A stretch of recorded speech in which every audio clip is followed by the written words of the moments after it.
이게 어디서 냄새나게 밥그릇을 내밀어. 구질구질하게 진짜. 30해 전 제 손등에 눈물을 떨구며 성공하겠다던 그 남자가 제 얼굴에 밥그릇을 던졌습니다. 깡그랑 소리를 내며 바닥에 뒹구는 찌그러진 스테인리스 통, 그리고 그 위로 흩뿌려진 하얀 밥알들. 그는 5만 원권 몇 장을 제 얼굴에 뿌리며 비웃었습니다. 이건 밥값이다. 질척거리지 말고 당장 이 식당 비워. 그 오만했던 남자는 몰랐을 겁니다. 자신이 발로 걷어찬 그 낡은 식당이 대한민국을 법조계를 움직이는 거물들의 성역이었다는 사실을요. 잠시 후 식당 앞을 메운 검은 세단 200대와 그 앞에 무릎 꿇은 검사들과 판사들. 과연 그 남자는 제 진짜 정체를 보고 어떤 표정을 지었을까요? 오늘의 사연 시작합니다. 사연 시작하기 전 구독, 좋아요를 눌러주시면 더욱 감동적인 스토리로 매일 찾아가겠습니다. 낡은 미닫이 문이 비명을 지르며 열리는 소리에 점심 설거지를 하던 제 어깨가 움찔거렸습니다. 가게 안으로 들이닥친 것은 흙먼지 냄새가 아니라 코를 찌르는 진한 향수 냄새와 번쩍이는 구두 소리였죠.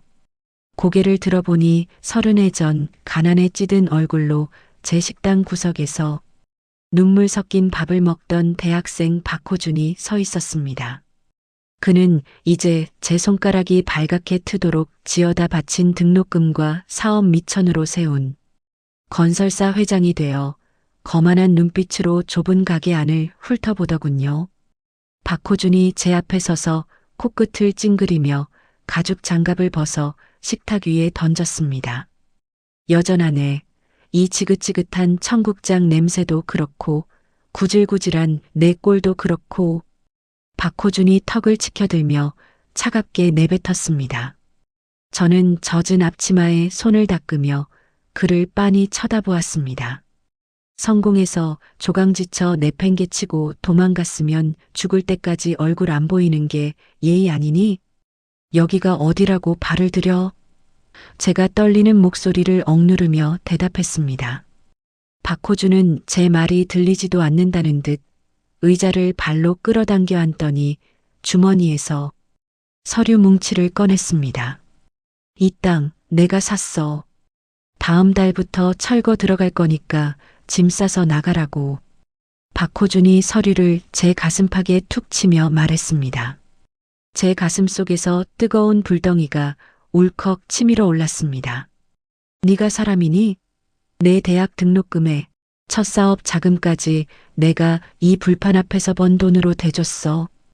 우리 영식이 핏덩이일 때 너 성공하라고 나 혼자 키우며 기다린 세월이 30해다.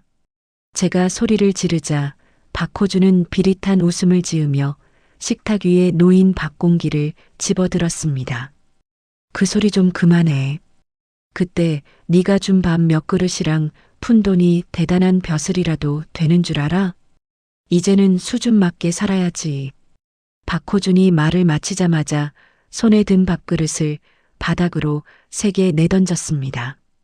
깡그랑 소리를 내며 찌그러진 스테인리스 밥그릇이 제 발치에서 요란하게 뒹굴었죠. 바닥에 흩어진 하얀 밥알들이 마치 제 찢어진 마음 조각들처럼 보였습니다. 저는 멍하니 그 밥알들을 내려다보았습니다.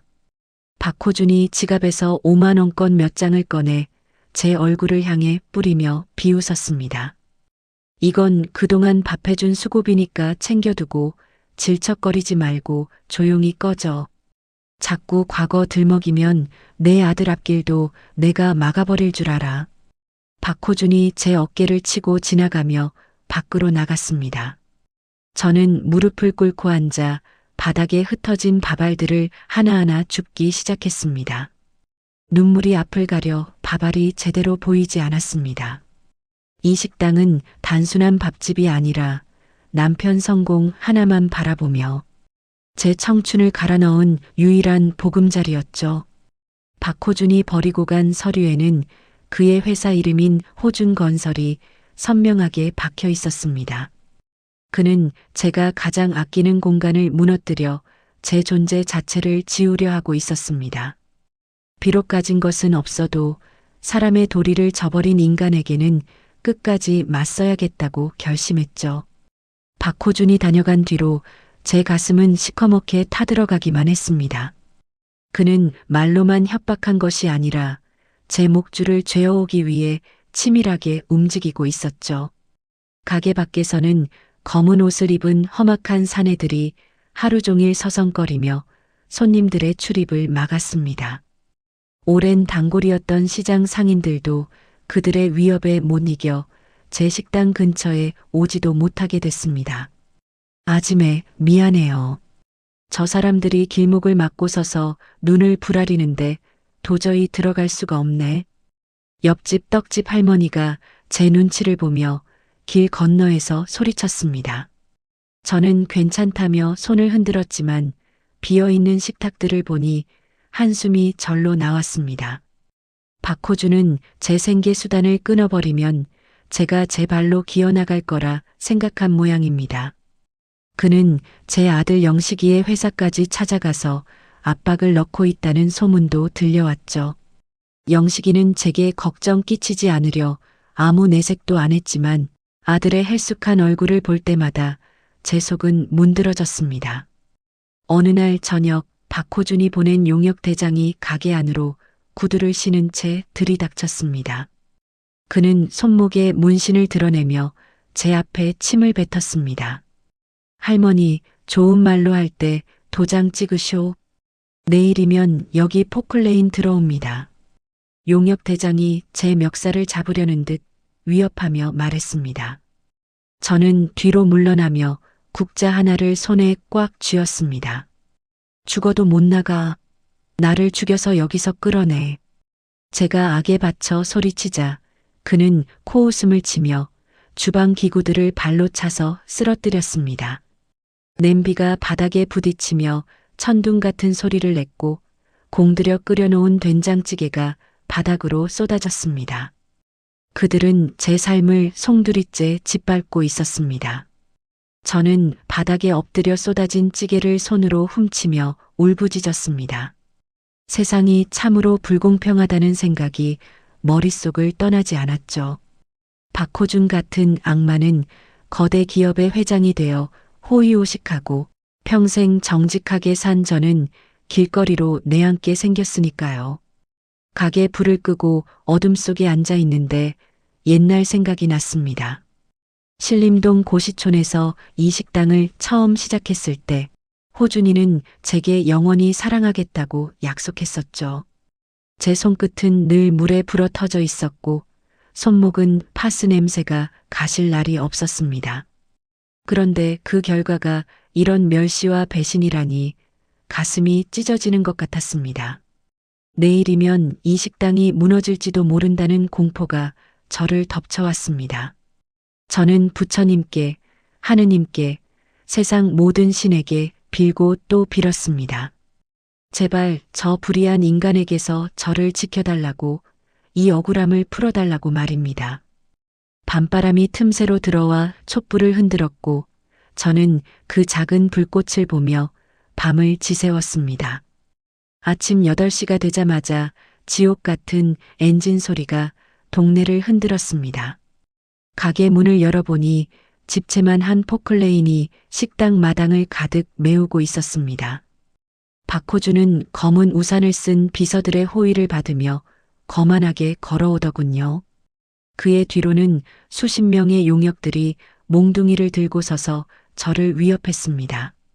시작해. 10분 안에 싹 밀어버려. 박호준이 손목시계를 확인하며 차갑게 명령했습니다. 포클레인의 거대한 집게발이 식당 지붕을 향해 서서히 올라갔습니다. 저는 가게 문 앞바닥에 대자로 드러누웠습니다. 밀어라. 이놈아. 나를 깔아뭉개고 밀어버리라고. 제가 온몸을 던져 소리치자 박호준은 혀를 차며 고개를 돌렸습니다. 굴착기 기사가 제 눈치를 보며 멈칫하자 용역 대장이 욕설을 퍼부으며 기사에게 소리쳤습니다. 뭐해? 그냥 밀어붙여. 책임은 우리가 질 테니까. 그 순간이었습니다. 골목 끝에서 수십 대의 검은색 세단이 꼬리에 꼬리를 물고 나타났습니다. 먼지를 일으키며 달려온 차들이 포클레인 주변을 에워싸며 급정거했죠. 박호준이 눈살을 찌푸리며 당황한 기색으로 그쪽을 쳐다봤습니다. 이건 또 뭐야? 어떤 놈들이 길을 막는 거야? 박호준이 짜증 섞인 목소리로 비서에게 물었습니다. 검은 차들에서 정장을 입은 남녀들이 하나둘 내리기 시작했습니다. 그들은 모두 단정하게 빗어넘긴 머리와 날카로운 눈빛을 가진 법조인들이었습니다. 그 수많은 사람 사이에서 한 남자가 뚜벅뚜벅 걸어 나왔습니다. 그는 바로 서울중앙지검의 검사장 김도진이었습니다. 김도진이 박호준의 앞을 가로막으며 품 안에서 신분증을 꺼내 보였습니다. 박호준 회장, 지금 뭐 하는 겁니까? 합법적인 절차도 없이 민간인의 사유지를 침탈하겠다니요. 김도진이 서리빨 같은 목소리로 꾸짖었습니다. 박호준은 김도진의 얼굴을 확인하더니 눈이 휘둥그레지며 입을 벌렸습니다. 김 검사장님? 아니, 검사장님이 여긴 어쩐 일로? 박호준이 당황하며 비굴하게 손을 내밀었습니다. 하지만 김도진은 그 손을 무섭게 쳐내며 제 쪽으로 달려왔습니다. 그는 바닥에 누워있던 저를 부축해 일으키며 옷에 묻은 흙을 털어주었습니다. 어머니, 늦어서 죄송합니다. 저희가 왔으니 이제 걱정하지 마세요. 김도진이 떨리는 목소리로 제 손을 꼭 잡았습니다. 그의 뒤로 차에서 내린 수백 명의 판검사와 변호사들이 제 앞으로 모여들었습니다. 그들은 모두 저를 향해 인자한 미소를 지으며 고개를 숙였습니다. 어머니, 저 기억나세요? 20년 전에 고등어 조림 주셨던 영수입니다. 어머니, 저 밥값 없을 때 몰래 돈 쥐어주셨던 준호예요. 한 명 한 명의 목소리가 제 귓가를 울렸습니다. 박호준은 그 광경을 보며 사색이 되어 뒷걸음질을 쳤습니다. 이들은 모두 제가 고시촌에서 밥을 먹여 키웠던 제 자식 같은 아이들이었습니다. 김도진이 다시 박호준을 향해 몸을 돌리더니 호통을 쳤습니다. 감히 누구에게 손을 대는 거냐? 이분은 우리 모두의 어머니시다. 김도진의 외침이 끝나자마자 200명의 제자가 일제히 저를 향해 허리를 90도로 숙였습니다. 어머니, 은혜를 잊지 않았습니다. 저희가 지키겠습니다. 수백 명의 목소리가 시장통을 쩌렁쩌렁하게 울렸습니다. 저는 그들의 등을 하나하나 쓰다듬으며 목 놓아 울기 시작했습니다. 박호준은 공포에 질려 다리가 풀린 듯 주저앉아 벌벌 떨고 있었죠. 그는 자신이 내던진 밥그릇이 이런 거대한 폭풍이 되어 돌아올 줄은 꿈에도 몰랐을 것입니다.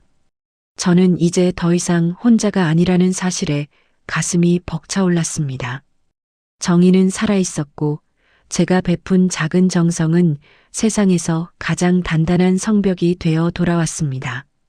포클레인은 조용히 엔진을 껐고 무법천지였던 식당 마당은 이제 장엄한 감동의 현장이 되었습니다.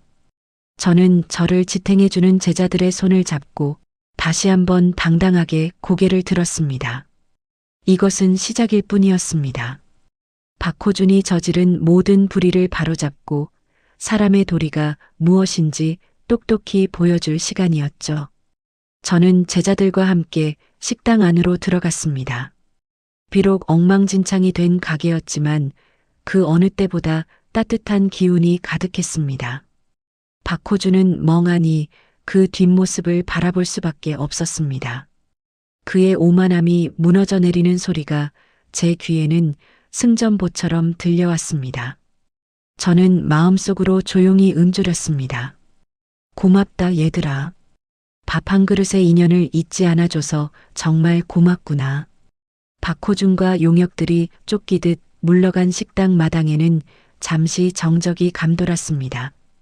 김도진 검사장이 제 손을 잡고 가게 안으로 들어서자 다른 제자들도 익숙한 듯 흩어진 의자를 세우고 바닥을 닦기 시작했죠. 박호준은 차에 올라타면서도 창문을 내려 저를 매섭게 노려보며 이대로 끝나지 않을 것임을 예고했습니다. 그의 눈빛은 패배를 인정한 것이 아니라 수치심에 독이 바짝 오른 뱀의 눈동자와 같아서 제 등골이 오싹해졌습니다. 제자들은 저를 안심시키려 애썼지만 박호준이라는 인간이 가진 집요함을 누구보다 잘 아는 저로서는 불안한 마음을 떨치기 어려웠습니다. 도진이가 제 앞에 따뜻한 물 한 잔을 건네며 부드럽지만 단호한 목소리로 말했습니다. 어머니, 그놈이 다시는 이 근처에 발도 못 붙이게 법적으로 완전히 묶어버릴 겁니다. 이제 저희만 믿고 푹 쉬세요. 저는 도진이의 손을 맞잡으며 고개를 끄덕였지만 가게 밖 골목 끝에 여전히 멈춰서 있는 박호준의 차를 보며 불길한 예감을 지울 수 없었습니다. 그날 저녁부터 박호준의 비열한 반격은 제 예상을 뛰어넘는 방식으로 시작되었습니다. 다음 날 오후 평소처럼 밥물을 안 치고 있는데 식당 문이 거칠게 열리며 위생과 직원들이 들이닥쳤습니다. 그들은 인사도 없이 주방 안으로 신발을 신은 채 들어와 구석구석을 헤집으며 트집을 잡기 시작했죠. 여기 유통기한 지난 고춧가루가 있네. 신고 들어왔습니다. 영업 정지 처분 나갈 수도 있어요. 공무원 한 명이 억지스러운 표정으로 유통기한이 하루 지난 설탕 봉지를 흔들며 고압적인 말투로 내뱉었습니다. 제가 항의하려 입을 떼기도 전에 이번에는 구청 건축과 사람들이 들이닥쳐 건물의 불법 증축 의혹을 조사해야 한다며 벽면을 자로 재기 시작했습니다. 누가 봐도 박호준이 뒤에서 손을 써서 관청을 움직이고 있다는 것이 명백해서 제 가슴은 분통으로 터질 것만 같았습니다. 그뿐만이 아니라 가게 앞 길목에는 상습 알박기 식당, 재개발 방해하는 악덕 업주 처단하자는 자극적인 현수막이 일제히 걸렸습니다. 지나가던 사람들은 현수막을 보며 저를 향해 손가락질을 하거나 혀를 찾고 수십 년을 함께한 이웃들마저 저를 피하기 시작했습니다. 박호준은 저를 법으로만 압박하는 것이 아니라 제가 평생 쌓아온 명예와 인심을 난도질하여 사회적으로 고립시키려 한 것이죠. 저는 텅 빈 식당에 앉아 억울함에 몸을 떨었고 세상의 시선이 비수처럼 제 가슴에 꽂히는 고통을 느꼈습니다. 도진이가 보낸 변호사가 달려와 상황을 파악했지만 행정기관의 조사는 법적으로 막기가 까다롭다며 난처한 표정을 지었습니다. 저는 박호준이 판 함정에 제가 소중히 여겨온 평범한 일상이 무참히 무너져 내리는 것을 지켜볼 수밖에 없었습니다.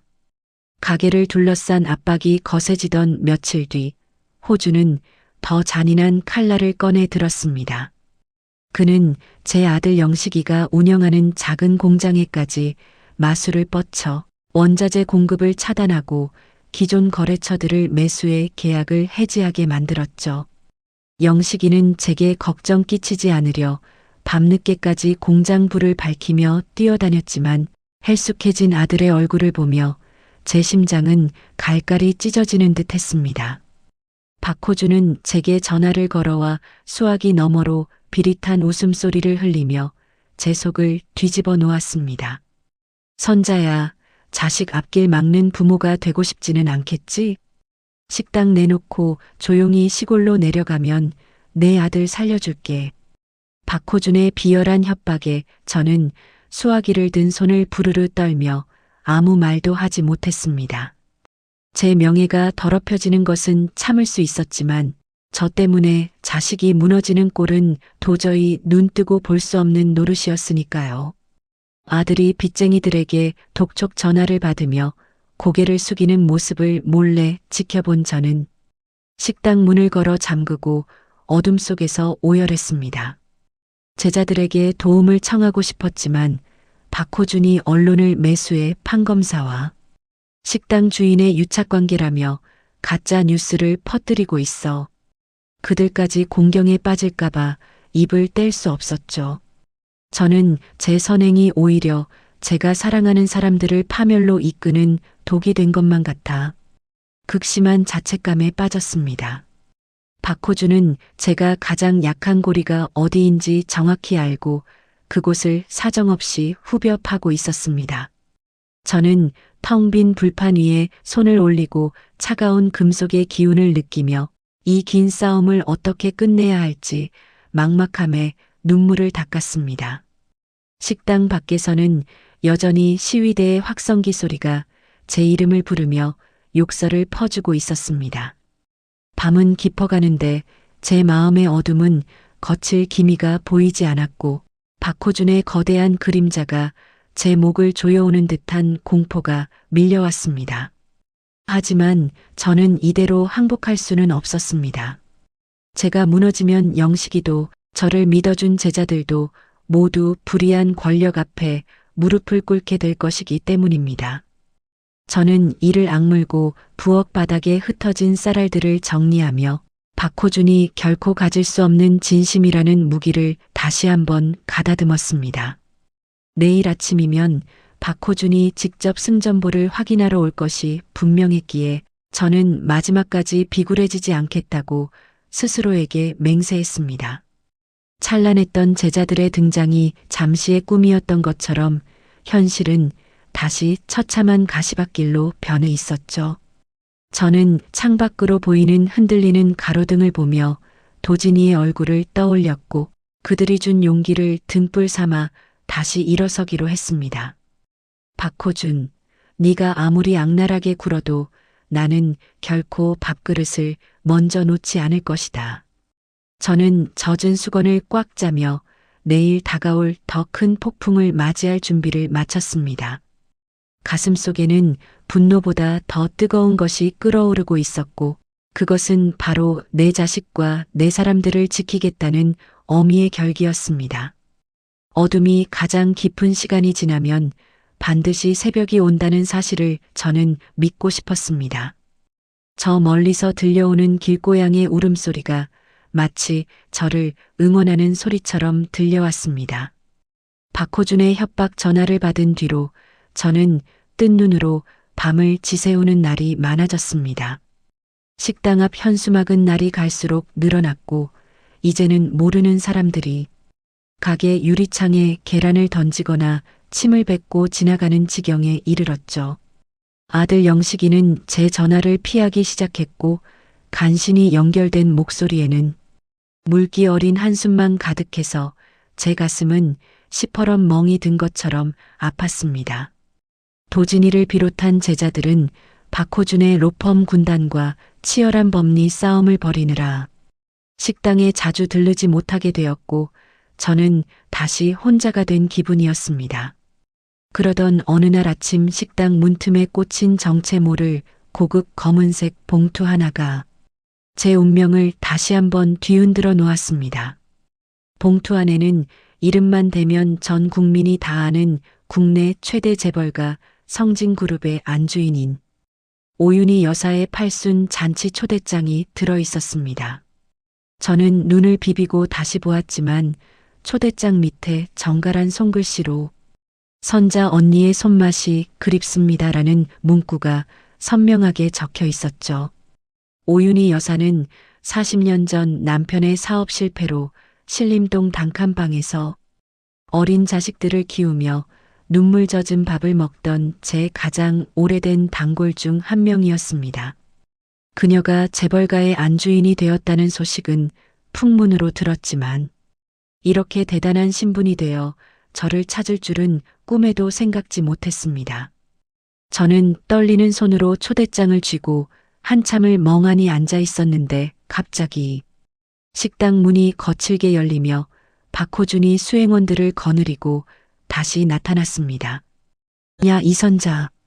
내 아들 공장 오늘 내일 하는 건 알고 있지? 그거 살리고 싶으면 당장 이 합의서에 도장 찍어.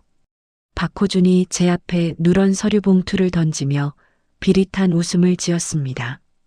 저는 식탁 아래로 초대장을 급히 감추며 그를 쏘아보았지만 자식의 목숨줄을 쥐고 흔드는 그 잔인함에 말문이 막혔습니다.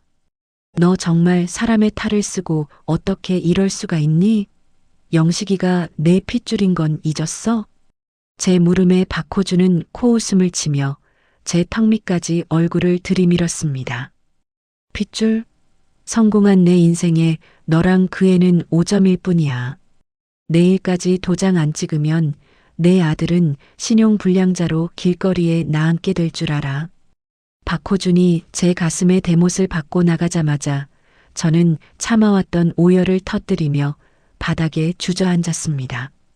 절망의 구렁텅이에서 제가 할 수 있는 일이라곤 아무것도 없다는 무력감이 저를 짓눌렀죠. 하지만 그때 제 손에 쥐어있던 오윤희 여사의 초대장이 바스락 소리를 내며 제게 마지막 희망의 빛을 비추었습니다. 저는 눈물을 닦고 일어서서 그 봉투에 적힌 번호로 조심스럽게 전화를 걸었습니다.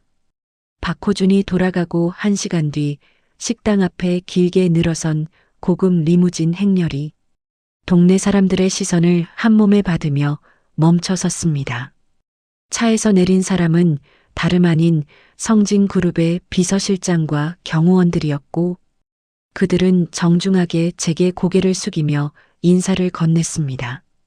이선자 사장님 되십니까? 오윤희 회장님께서 사장님을 직접 모셔오라는 명을 내리셨습니다.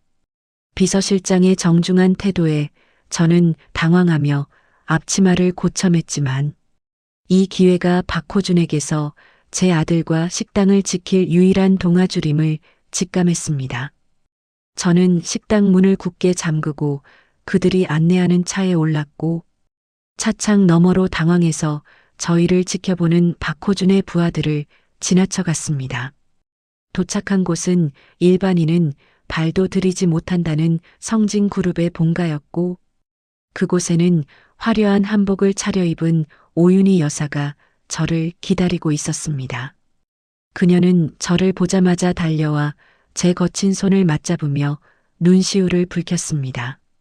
언니 미안해. 내가 너무 늦게 찾았지? 그놈이 언니를 괴롭히고 있다는 소식 듣고 내 가슴이 찢어지는 줄 알았어. 여사의 따뜻한 말 한마디에 제 마음속에 쌓였던 서러움이 눈 녹듯 사라지는 기분이 들었습니다. 그녀는 박호준이 성진그룹의 하청업체 중 하나인 호준건설을 운영하며 온갖 비리를 저질러 왔다는 사실을 이미 파악하고 있었습니다. 언니 걱정하지 마. 내가 오늘 밤 그놈의 오만함을 발밑까지 끌어내려 줄 테니까. 오 여사의 결연한 눈빛을 보며 저는 비로소 살 길을 찾았다는 안도감에 다리가 풀려 자리에 주저앉고 말았습니다. 하지만 박호준은 성진그룹이 저와 어떤 관계인지 전혀 눈치채지 못한 채 제 아들을 무너뜨릴 마지막 함정을 파고 있었습니다. 그는 제 아들 영식이의 공장에 불을 지르거나 기계를 망가뜨릴 계획까지 세우고 있다는 첩보가 오 여사의 귀에 들어갔죠. 사건은 이제 낡은 백반집의 철거 문제를 넘어 거대 자본과 비열한 인간성 사이의 전면전으로 번지고 있었습니다. 저는 오 여사가 건넨 따뜻한 차 한 잔을 마시며 평생 밥을 지어온 제 손이 이제는 칼보다 날카로운 무기가 되어 박호준의 심장을 겨누게 될 것임을 깨달았습니다.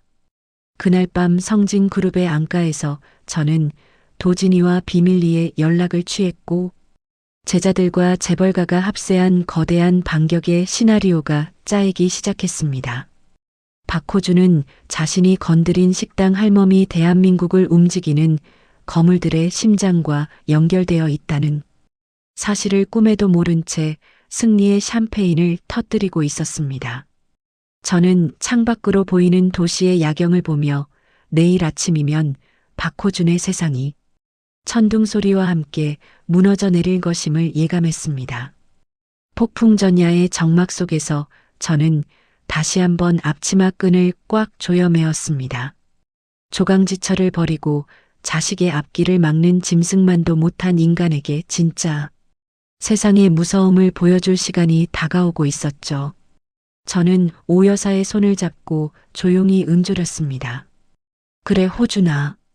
네가 던진 그 밥그릇이 내 머리 위로 어떻게 떨어지는지 똑똑히 지켜봐라. 제 목소리는 낮았지만 그 어느 때보다 단단하고 매서운 힘이 실려 있었습니다. 옆에 서 있던 비서실장이 고개를 숙이며 제게 준비가 끝났음을 알리는 서류 가방을 내밀었습니다. 거기에는 박호준이 그토록 숨기고 싶어 했던 호준건설의 이중 장부와 뇌물 리스트가 가득 들어 있었습니다. 다음 날 아침 8시 박호준은 승리를 확신한 듯 용역대군을 이끌고 다시 제 식당 앞으로 몰려왔습니다. 그는 제 아들 영식이를 강제로 끌고 와 무릎을 꿇리고 제 식당 건물에 포클레인 집게를 들이대며 최후의 협박을 가했습니다. 이선자, 내 아들 손가락 하나 부러지는 꼴 보고 싶지 않으면 당장 나와서 도장 찍어. 박호준의 광기 어린 외침이 시장 골목을 가득 메웠고 겁에 질린 아들은 고개를 숙인 채 눈물을 흘리고 있었죠. 제가 식당 문을 열고 천천히 걸어나가자 박호준은 기세등등하게 합의서를 제 얼굴 앞에 흔들어 보였습니다. 하지만 그때 골목 끝에서 성진그룹의 깃발을 단 검은 차량 수십 대와 경찰 순찰차들이 사이렌을 울리며 들이닥쳤습니다. 차에서 내린 것은 어제의 제자들이 아니었습니다. 성진그룹의 감사팀 요원들과 호준건설의 비리를 수사하러 온 특별수사관들이 박호준의 앞을 가로막았습니다. 박호준은 당황하며 뒷걸음질을 쳤지만 비서실장이 들고 나온 성진그룹 회장의 하청해지 통보서를 보고는 사색이 되었습니다. 동시에 도진이를 필두로 한 200명의 판검사가 식당 마당으로 다시 모여들었고 상황은 걷잡을 수 없이 박호준을 압박하기 시작했습니다. 성진그룹의 차량들이 골목을 가득 메우자 승리에 취해 포효하던 박호준의 얼굴은 단숨에 잿빛으로 변했습니다. 제 아들 영식이를 짓누르던 용역들의 손에 힘이 빠졌고 아들은 거친 숨을 몰아쉬며 제 품으로 달려와 안겼죠. 저는 아들의 떨리는 어깨를 감싸 안으며 비서실장이 내미는 성진그룹의 공식 문서를 박호준의 발치에 던져주었습니다. 박호준은 떨리는 손으로 문서를 주워들더니 하청 계약 해지와 동시에 전면적인 부정부패 조사가 시작된다는 문구를 읽고는 비틀거렸습니다. 이게 어떻게 된 거야? 성진그룹이 왜 너 같은 노인네 뒤에 서 있는 거냐고. 박호준이 실성한 사람처럼 비명을 질렀지만 누구 하나 그에게 대답해주는 사람은 없었습니다. 성진그룹 요원들이 용역들의 앞을 가로막는 사이 검은 세단에서 내린 오윤희 여사가 천천히 제 곁으로 다가왔습니다. 화려하면서도 엄숙한 기품을 풍기는 그녀의 등장에 기세등등하던 박호준은 털썩 무릎을 꿇고 말았죠. 박 회장, 네가 감히 누군 줄 알고 이 귀한 분의 터전을 건드려? 내 놈이 성공했다고 떵떵거릴 때 쓴 그 돈줄 내가 오늘부로 다 끊어주마. 오 여사가 얼음장같이 차가운 목소리로 꾸짖자 박호준은 고개를 땅바닥에 처박으며 살려달라고 애걸하기 시작했습니다. 저는 그 비굴한 모습을 보며 분노보다는 깊은 허망함을 느꼈고 사람의 욕심이 얼마나 끝이 없는지를 다시 한번 절감했습니다. 오 여사는 제 손을 꼭 잡으며 이제 다시는 저를 혼자 두지 않겠다는 듯 단단한 눈빛으로 저를 안심시켜 주었죠. 절망의 끝에서 만난 오 여사라는 희망은 단순히 제 식당을 지켜주는 것을 넘어 제 삶 전체에 새로운 활력을 불어넣어 주었습니다. 그녀는 제 아들 영식이가 운영하는 회사의 기술력이 뛰어나다는 점을 이미 알고 있었고 성진그룹의 정식 협력업체로 등록할 기회를 제안했죠. 박호준에게 짓밟혀 고사하기 직전이었던 아들의 사업이 이제는 대한민국 최고의 기업과 손을 잡는 기적 같은 반전이 일어난 것입니다. 영식이는 믿기지 않는 상황에 제 손을 잡고 엉엉 울었고 저는 그제야 아들의 앞날을 가로막던 거대한 바위가 치워졌음을 깨달았습니다. 어머니, 정말 감사합니다. 제가 꼭 훌륭한 사람 되어서 이 은혜 갚을게요. 아들의 목소리에 생기가 돌아오는 것을 보며 저는 밥 짓는 손으로 자식의 눈물을 닦아줄 수 있다는 사실이 눈물겹게 고마웠습니다. 한편 그 시각 도진이를 비롯한 제자들은 박호준이 그동안 숨겨왔던 비리와 횡령의 증거들을 법원에 제출하며 본격적인 압박 수사에 돌입했습니다. 성진그룹의 법무팀과 검찰의 공조 수사가 시작되자 박호준의 로펌 변호사들은 승산이 없음을 직감하고 하나둘씩 수임 포기 의사를 밝히기 시작했죠. 박호준은 이제 거대한 성벽 속에 갇힌 죄수와 다름없는 처지가 되었고 그가 믿었던 돈과 권력은 모래성처럼 허무하게 무너져 내렸습니다. 식당 앞을 메웠던 가짜 현수막들은 제자들에 의해 모두 거쳤고 대신 단골들이 가져온 어머니 힘내세요라는 손글씨 응원들이 그 자리를 채웠습니다. 저는 다시 주방으로 들어가 가마솥에 불을 지피며 배고픈 이들을 위해 밥을 지을 수 있는 평범한 일상이 얼마나 큰 축복인지 가슴 깊이 새겼습니다. 정의가 승리한다는 말이 교과서 속 이야기가 아니라 바로 제 눈앞에서 펼쳐지는 현실임을 저는 비로소 믿게 되었습니다. 박호준은 이제 구청이나 위생과 공무원들을 시켜 저를 괴롭힐 엄두도 내지 못했고 오히려 그동안 그에게 매수되었던 자들이 줄줄이 조사받는 처지가 되었습니다. 식당을 둘러싼 불길한 구름은 완전히 걷혔고 제 식당은 다시 예전처럼 왁자지껄한 사람들의 웃음소리와 구수한 국밥 냄새로 가득 차기 시작했죠. 저는 식탁을 닦으며 박호준이 던졌던 그 찌그러진 밥그릇을 다시 꺼내 보았고 그것을 버리는 대신 제 가슴 속에 경계로 삼기로 했습니다. 사람을 귀하게 여길 줄 모르는 자의 최후가 어떠한지 그리고 진심으로 베푼 공양 한 그릇이 어떤 기적을 낳는지 평생 잊지 않기 위해서였습니다. 오 여사는 팔순 잔치 대신 제 식당에서 옛 동료들과 소박한 식사를 하겠다고 선언하며 저에 대한 무한한 신뢰와 애정을 보여주었습니다. 저는 다시금 앞치마 끈을 묶으며 제게 다가온 이 기적 같은 인연들에 보답하기 위해 더욱 정성을 다해 반물을 맞추기로 다짐했습니다. 오 여사의 제안으로 시작된 성진 그룹 임직원들의 단체 급식 예약은 제 식당에 새로운 활기를 불어넣었고 매출도 예전과는 비교할 수 없을 정도로 늘어났습니다. 무엇보다 기쁜 것은 아들 영식이가 당당하게 성진그룹 본사로 출근하며 자신의 꿈을 다시 펼치기 시작했다는 사실이었죠. 저는 아들의 뒷모습을 보며 하느님께 감사 기도를 올렸고 박호준이라는 어둠이 지나간 자리에 핀 희망의 꽃들을 소중히 보듬었습니다. 제자들은 수시로 식당에 들러 어머니, 고기 좀 더 주세요라고 응석을 부리며 저를 웃게 만들었고 가게 안은 날마다 축제 같은 분위기가 이어졌습니다. 박호준은 구속영장 실질 심사를 기다리며 법원 복도에서 고개를 숙인 채 떨고 있는 모습이 뉴스 화면에 대대적으로 보도되었습니다.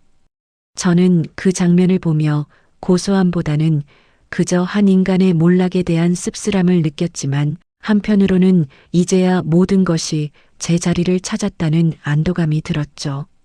조용했던 시장 골목은 이제 전국에서 몰려드는 손님들로 문전성시를 이루었고 사람들은 저를 판검사를 키운 어머니라고 부르며 존경의 눈빛을 보냈습니다. 하지만 저는 그럴 때마다 그저 따뜻한 밥 한 끼 준 것뿐입니다라며 겸손하게 손을 흔들며 다시 주방으로 향했습니다. 제 손은 여전히 물기가 가실 날이 없고 손목에는 파스 냄새가 났지만 이제는 그 통증조차 훈장처럼 느껴질 만큼 마음이 평온했습니다. 박호준이 제게 던졌던 오만과 멸시는 이제 그 누구도 기억하지 못할 만큼 먼 과거의 일이 되어가고 있었습니다. 저는 다시 한번 밥솥 뚜껑을 열어 구수한 밥 냄새를 맡으며 내일은 어떤 귀한 인연이 이 문을 열고 들어올지 설레는 마음으로 하루를 마무리했습니다. 하늘이 무너져도 솟아날 구멍이 있다는 옛말이 하나도 틀린 것이 없음을 저는 온몸으로 증명하고 있었습니다. 비록 몸은 고되었지만 사랑하는 아들과 든든한 제자들이 곁에 있으니 더 이상 두려울 것이 없는 행복한 밤이었습니다. 성진그룹 임직원들의 단체 급식과 고시생 시절의 제자들이 보낸 축하 화환으로 식당 앞은 매일같이 꽃밭이 되었습니다. 저는 새벽 4시에 일어나 가마솥에 불을 지피면서도 고된 줄 모르고 콧노래를 흥얼거리는 제 자신을 발견하곤 했죠. 주방 창틈으로 들어오는 아침 햇살이 가마솥 위로 피어오르는 하얀 김과 어우러져 마치 제 인생의 가장 아름다운 아침을 축복하는 무대 조명처럼 보였습니다. 불과 얼마 전까지만 해도 포클레인이 들이닥쳐 건물을 무너뜨리려 했던 살벌한 마당에는 이제 전국 각지에서 온 손님들이 번호표를 들고 길게 줄을 서 있었습니다. 제 손맛을 잊지 않고 찾아온 손님들은 가게 문이 열리자마자 어머니 보고 싶었어요. 라고 외치며 제 손을 덥석 잡고 인사를 건넸습니다. 점심시간이 되자 법원 법복을 벗어 던지고 셔츠 소매를 걷어붙인 도진이와 제자들이 우르르 식당으로 들이닥쳤습니다. 검사장이며 부장판사라는 위엄은 가게 문턱을 넘는 순간 사라지고 그들은 다시 20살 배고픈 고시생으로 돌아가 밥통 앞에 옹기종기 모여 앉았습니다. 어머니, 오늘은 제 고향에서 보낸 멸치로 육수 내셨죠? 이 냄새만 맡아도 기운이 나요. 도진이가 밥 한 그릇을 고산처럼 수북하게 담으며 제게 어리광 섞인 농담을 던지자 식당 안은 웃음소리로 가득 찼습니다. 저는 그들의 밥그릇에 계란 후라이를 하나씩 더 얹어주며 평생을 바쳐온 이 부엌대기 삶이 결코 헛되지 않았음을 가슴 깊이 느꼈죠. 세상 사람들은 그들을 보고 머리를 조아리지만 저에게는 그저 밥투정하고 투정 부리는 금쪽 같은 내 자식들이나 다름없었습니다. 가장 바쁜 시간이 지나고 잠시 숨을 돌리는 오후 아들 영식이가 번듯한 정장 차림으로 식당 문을 열고 들어왔습니다. 성진그룹과 정식으로 기술 제휴를 맺은 뒤로 아들의 얼굴에는 그동안의 수심이 씻은 듯 사라지고 자신감 넘치는 경영인의 기운이 가득했죠. 영식이는 제 앞에 두툼한 통장을 내밀며 이제 식당은 그만두고 공기 좋은 곳에서 편히 모시고 싶다며 제 거친 손을 두 손으로 감쌌습니다. 어머니, 이제 남의 빨래, 남의 밥 그만하고 저랑 같이 여행도 다니면서 사세요. 그동안 너무 고생하셨잖아요. 아들의 효심 어린 말에 눈시울이 뜨거워졌지만 저는 아들의 손을 다독이며 여전히 부엌 쪽을 바라보며 미소를 지었습니다. 영식아, 나는 여기서 사람들 밥 먹여보내는 게 제일 행복하다. 이게 내 팔자고 내 훈장이야.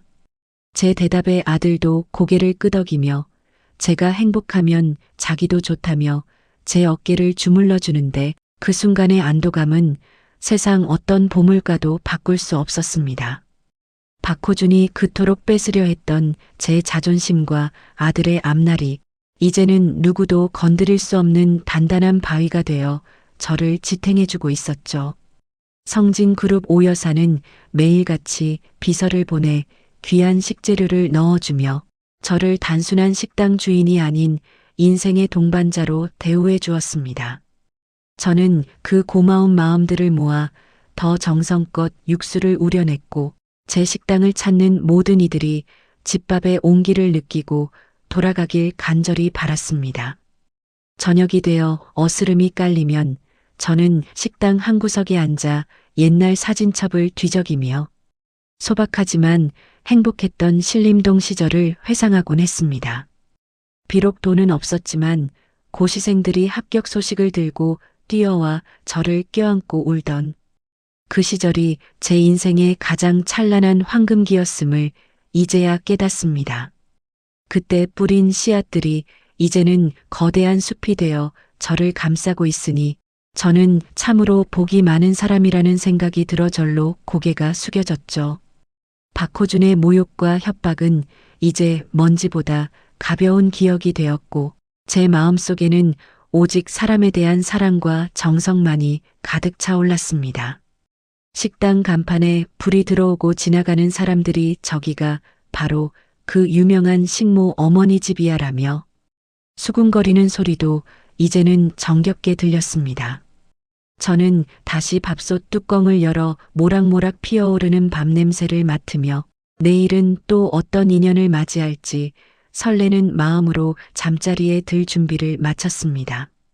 그런데 그렇게 평화롭고 행복한 시간이 영원할 것만 같았던 그날 밤 굳게 잠긴 식당 문을 거칠게 두드리는 소리가 들려왔습니다. 누군가 다급하게 제 이름을 부르는 목소리에 잠결에 몸을 일으켰는데 문 밖에는 사색이 된 박호준의 비서가 숨을 헐떡이며 서 있었죠. 사장님, 큰일 났습니다. 박 회장님이 지금 사고를 당하셨는데 입을 열자마자 사장님 성함만 찾으십니다. 비서의 다급한 말에 저는 심장이 덜컥 내려앉는 기분이 들었고 방금까지 누렸던 평화가 유리 조각처럼 깨져나가는 것을 느꼈습니다. 박호준이 저지른 죄를 생각하면 외면하는 게 맞았지만 30년을 함께 살았던 정과 인간으로서의 도리가 제 발목을 잡았습니다. 저는 겉옷만 대충 걸친 채 비서를 따라 병원으로 향하며 아직 끝나지 않은 악연의 그림자가 다시 저를 덮쳐오고 있음을 직감했습니다. 무너져 내리는 박호준의 소식은 제게 카타르시스가 아닌 또 다른 무거운 숙제로 다가와 제 마음을 어지럽히기 시작했습니다. 밤 공기는 차가웠고 병원으로 향하는 차 안에서 저는 기도하는 마음으로 손을 맞잡으며 다가올 두 번째 위기를 대비했습니다. 정의로운 해결 뒤에 찾아온 이 비극적인 소식은 평온하던 제 삶을 다시 한번 거친 파도 속으로 몰아넣고 있었습니다. 과연 저는 그를 용서해야 할지 아니면 이대로 인연을 끊어야 할지 깊은 고민에 빠진 채 어두운 밤길을 달려갔습니다. 운명은 저를 향해 다시 한번 가혹한 질문을 던지고 있었고 저는 그 대답을 찾기 위해 숨이 가쁘게 달려가야만 했습니다. 병원 정문에 도착하자마자 들려오는 긴박한 응급실 사이렌 소리가 제 귓가를 때리며 불길한 징조를 더하고 있었습니다. 조강지처를 벌인 대가를 치르는 것이라 하기엔 그 소식이 가져온 무게감이 너무나 무거워 제 어깨를 짓눌렀습니다. 저는 차마 떨어지지 않는 발걸음을 옮기며 하얗게 질린 얼굴로 응급실 안으로 뛰어들어갔습니다. 응급실의 하얀 조명은 마치 날선 칼날처럼 차가웠고 사방에서 들리는 기계음은 제 심장을 조이는 것 같았습니다. 침대 위에 누워있는 박호준은 예전에 기고만장하던 회장이 아니라 바람 빠진 풍선처럼 쪼그라든 노인에 불과했죠. 머리에 하얀 붕대를 감고 산소호흡기에 의지한 채 가쁜 숨을 몰아쉬는 그를 보니 미움보다 먼저 앞서는 것은 한 인간에 대한 측은함이었습니다. 박호준의 비서는 제 눈치를 보며 그가 구속영장 실질 심사를 받으러 가던 길에 극단적인 선택을 시도했다는 청천벽력 같은 소식을 전하더군요. 가슴속에 맺힌 응어리가 얼마나 깊었으면 자식과 아내를 두고 그런 무책임한 짓을 했을까 싶어 혀가 차졌습니다. 저는 차마 침대 가까이 다가가지 못하고 병실 문가에 서서 생사의 갈림길에 선 박호준을 멍하니 바라보았습니다.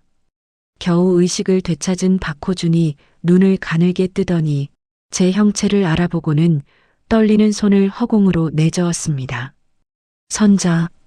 선자야. 미안하다. 내가 정말 잘못했다. 산소호흡기 너머로 새어나오는 그의 목소리는 물속에서 웅얼거리는 것처럼 위태롭고 희미했습니다. 저는 그 비참한 사죄를 들으며 그동안 제가 당했던 멸시와 아들이 겪은 고통이 떠올라 입술을 꽉 깨물었죠. 박호준은 제 손을 잡으려 애쓰며 눈가에 이슬을 매달았지만 저는 선뜻 그 손을 잡아줄 수가 없어서 고개를 돌리고 말았습니다. 이제 와서 그게 무슨 소용이니? 네가 던진 건 밥그릇이 아니라 우리 영식이 가슴이었다.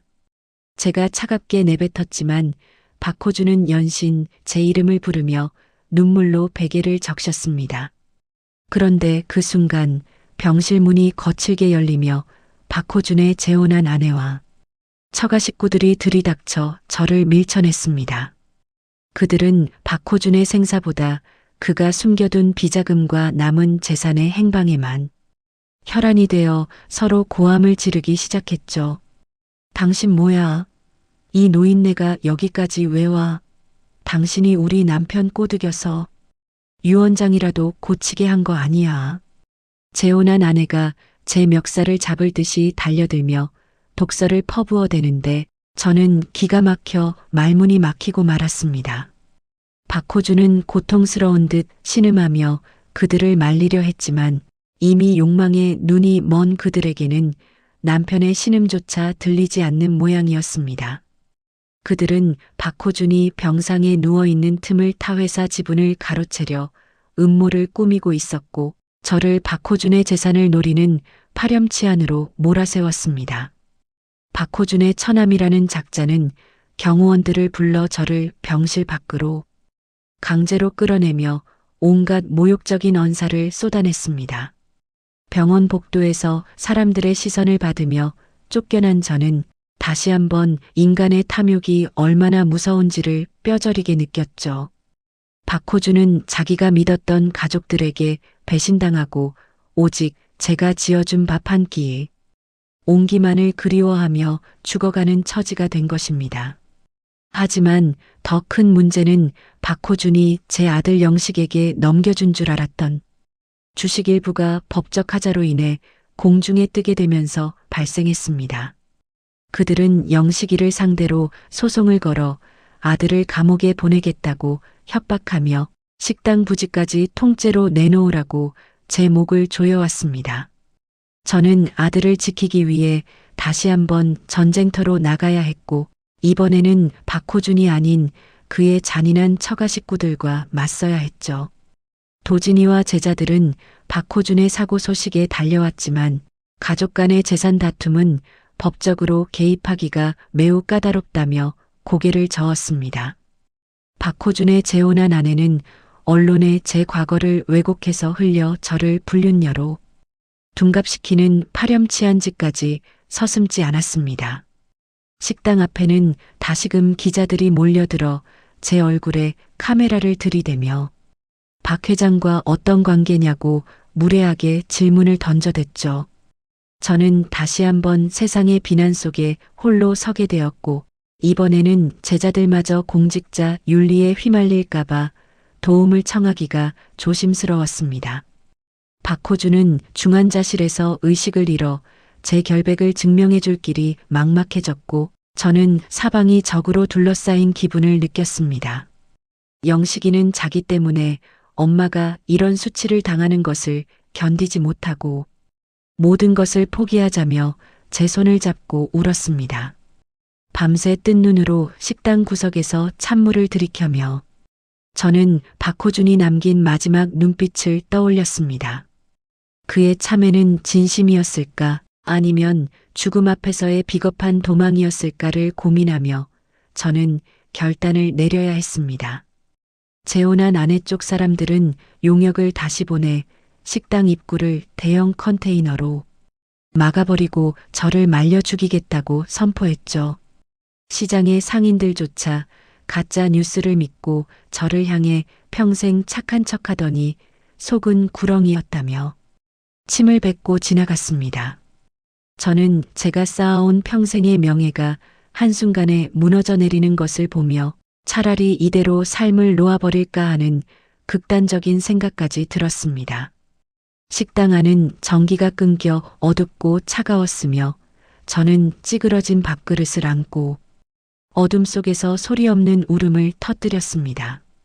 하지만 그 순간 주머니 속에서 진동을 울리는 휴대전화 너머로 오윤희 여사의 단호한 목소리가 들려왔습니다. 언니, 기운내. 내가 그 집구석 잡것들 버릇을 아주 고쳐놓을 테니까 절대 고개 숙이지 마. 성진그룹의 오 여사는 이미 박호준 처가의 비리와 횡령 증거를 모두 수집하여 반격을 준비하고 있었습니다. 그녀는 제게 변호인단을 새로 붙여주고 언론 보도를 바로잡기 위해 직접 인터뷰에 나서겠다고 저를 다독여 주었죠.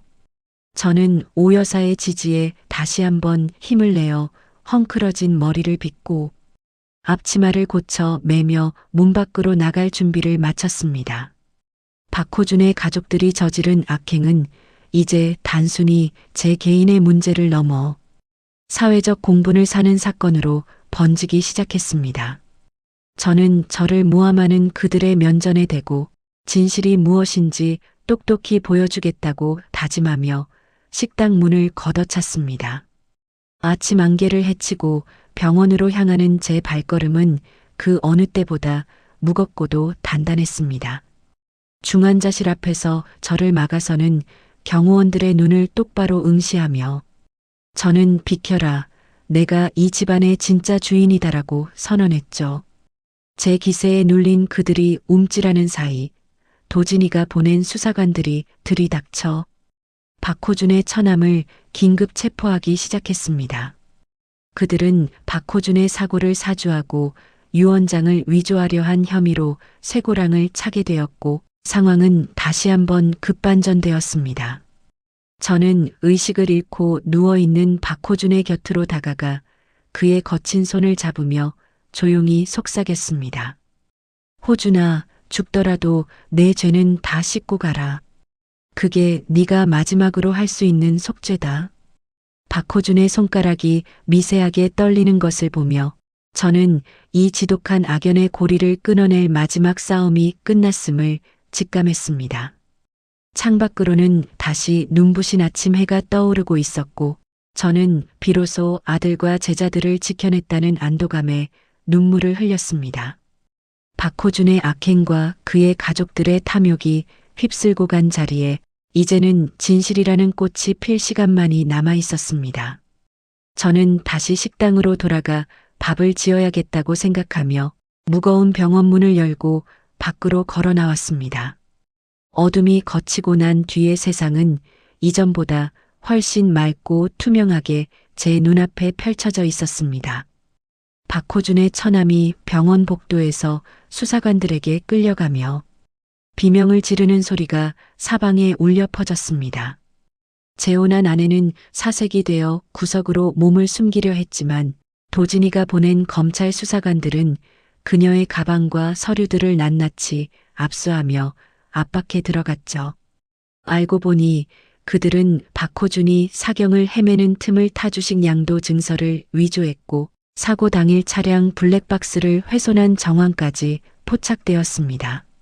저는 이들의 범죄 행각에 온몸의 피가 거꾸로 솟는 기분이었지만 제 곁에는 이미 도진이와 200명의 제자가 거대한 성벽처럼 둘러서 있었습니다. 도진이가 제 어깨를 감싸 안으며 어머니를 더럽힌 자들을 단 한 명도 용서하지 않겠다고 선포하자 병원 복도에는 서늘한 긴장감이 감돌았죠. 제자들은 각자의 위치에서 박호준 처가의 비리를 파헤쳤고 반나절 만에 그들이 공금을 횡령해 해외로 빼돌리려 한 계좌 정보까지 모두 확보했습니다. 언론사들은 성진그룹 오 여사의 인터뷰가 나가자마자 앞다투어 고시촌 어머니의 진실을 보도하며 저를 모함했던 가짜 뉴스들을 일제히 정정했습니다. 식당 앞을 막았던 컨테이너는 대형 크레인에 의해 들려나갔고 이웃들은 미안함에 고개를 숙이며 다시 제 식당으로 모여들었죠. 저는 저를 향하던 비난이 존경과 사과의 눈빛으로 바뀌는 것을 보며 진실의 힘이 얼마나 무거운지를 다시 한번 깨달았습니다. 박호준의 재혼한 아내는 결국 유언장 위조와 증거인멸교사 혐의로 구속되었고 그녀가 누리던 모든 부귀영화는 하룻밤 꿈처럼 사라졌습니다. 중환자실의 박호준은 기적적으로 고비를 넘겨 눈을 떴고 자신을 배신한 가족들의 실체를 알게 된 뒤 회한의 눈물을 흘리며 모든 범죄를 자백했습니다.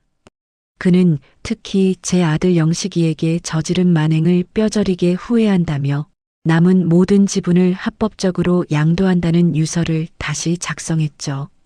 박호준은 제 손을 잡고 선자야. 내가 지은 죄는 지옥에 가서도 못 씻을 거다라며 오열했고 저는 그 눈물 속에서 30년 묵은 원한이 조금씩 씻기는 것을 느꼈습니다. 저는 그를 용서해서가 아니라 미움조차 제 인생에 너무 무거운 짐이라는 생각이 들어 그저 그의 손을 한번 다독여주고 병실을 나왔습니다. 박호준의 처벌은 이제 제가 아닌 법과 하늘의 몫이 되었고 저는 다시 제가 있어야 할 곳으로 돌아갈 채비를 마쳤습니다. 아들 영식이는 박호준의 지분을 정당하게 승계받아 성진그룹의 든든한 파트너로 우뚝 섰고 아들의 회사는 이제 업계에서 손꼽히는 우량 기업이 되었습니다.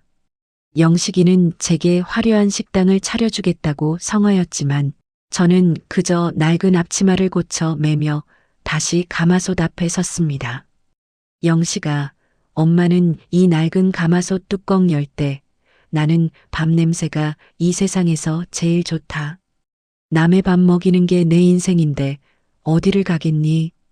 제 말에 영식이는 제 손을 꼭 잡으며 이제는 자기가 엄마를 지키는 큰 나무가 되겠다고 약속했고 그 듬직한 모습에 저는 만감이 교차하는 미소를 지었습니다.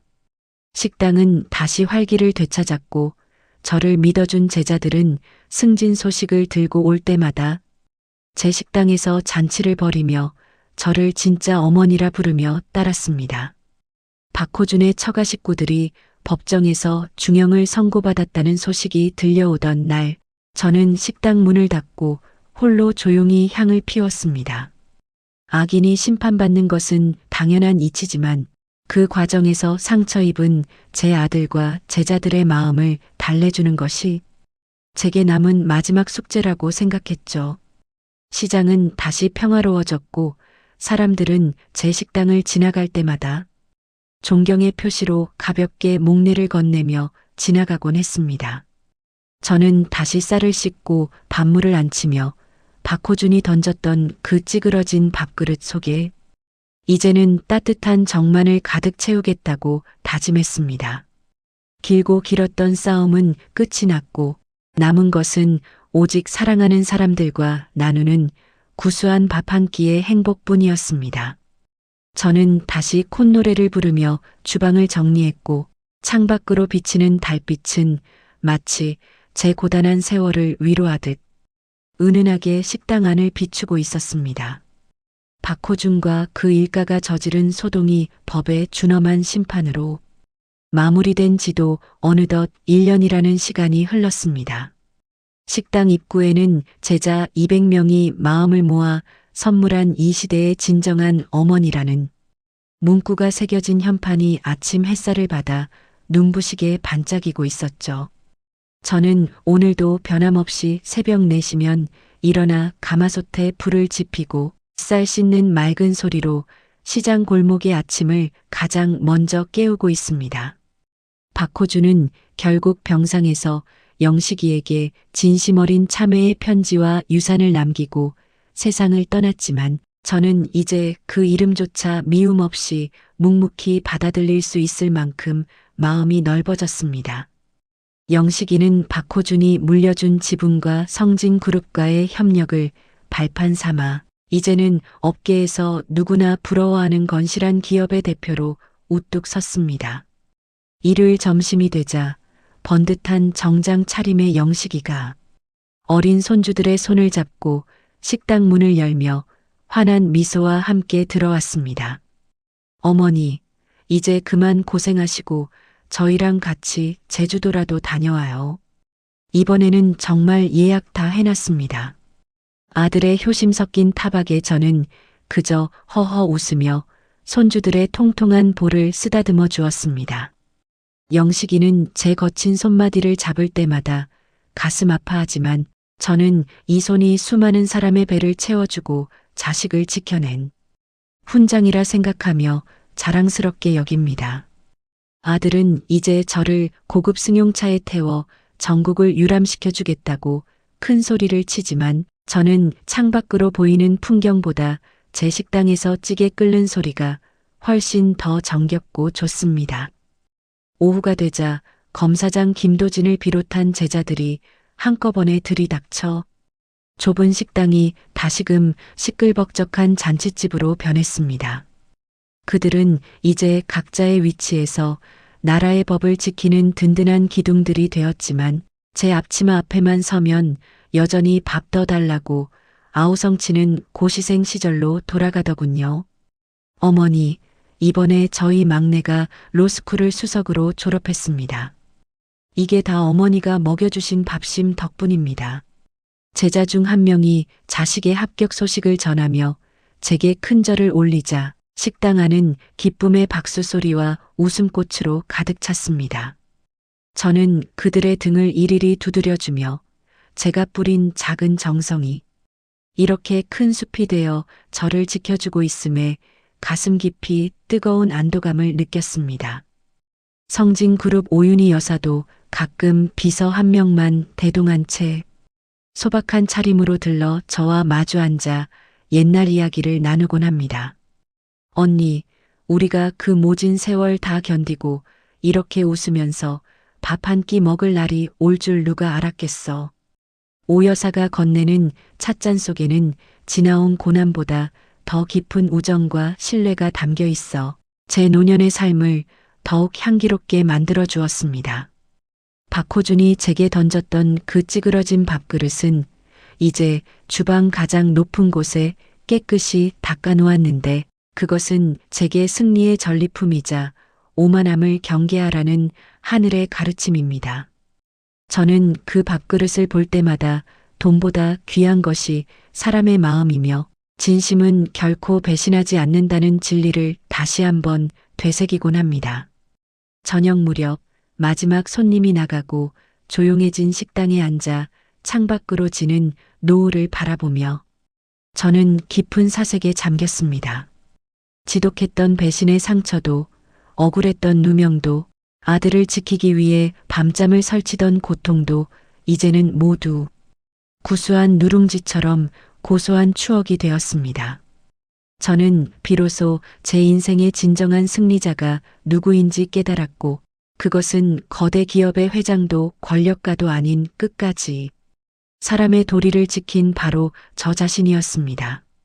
제 손맛을 잊지 않고 찾아주는 이웃들과 저를 어머니라 불러주는 든든한 제자들이 있으니 저는 더 바랄 것이 없는 행복한 사람입니다. 저는 다시 한번 앞치마 끈을 꽉 묶고 내일 아침에 쓸 쌀을 불리며 세상에서 가장 평화로운 미소를 지어 보였습니다. 인생은 짧고 정은 깊으니 저는 기운이 닿는 날까지 이 자리를 지키며 배고픈 영혼들에게 따뜻한 밥 한 그릇을 내어줄 것입니다. 가마솥에서 피어오르는 하얀 김은 제 인생의 마지막 페이지를 장식하는 가장 아름다운 안개가 되어 저를 부드럽게 감싸 안아주었습니다.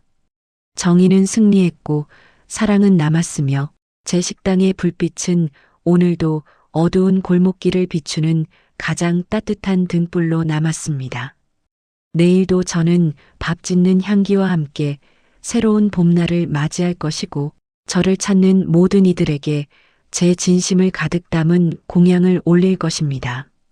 식당 문을 닫으며 바라본 밤하늘의 별들은 유난히도 맑고 밝아 제 인생의 마지막 장을 찬란하게 수놓고 있었습니다. 그 별빛 아래에서 저는 비로소 완전한 평안을 얻었으며 다시 시작될 내일의 밤 냄새를 기다리며 행복한 잠자리에 들었습니다. 지독했던 폭풍우가 지나가고 나니 비로소 제 식당 마당에도 따뜻한 볕이 드는 봄이 찾아왔습니다. 돌이켜보면 참으로 고단한 세월이었죠. 믿었던 사람에게 배신당하고 가진 것을 다 뺏길 뻔한 순간도 있었지만 제가 평생 지어온 밥 한 그릇의 무게가 결국 저를 살려주었습니다.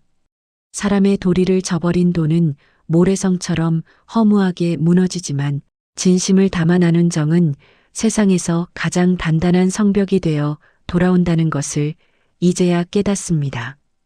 찌그러진 밥그릇을 보며 눈물 짓던 날들도 있었지만 그 상처 덕분에 저는 더 강한 어미가 될 수 있었습니다. 이제 제 곁에는 번듯하게 자란 아들과 저를 어머니라 불러주는 든든한 제자들이 있어 더 이상 바랄 것이 없습니다. 여러분도 혹시 지금 인생의 추운 겨울을 지나고 계신가요? 절대 희망을 놓지 마세요. 뿌린 대로 거두고 진심은 반드시 통하는 법이니까요. 오늘도 저는 누군가의 허기를 달래줄 따뜻한 밥을 안치며 행복한 하루를 시작하려 합니다. 이야기를 끝까지 들어주신 분이 계시다면 구독, 좋아요와 함께 잘 들었다고 댓글 하나만 남겨주세요. 감사합니다.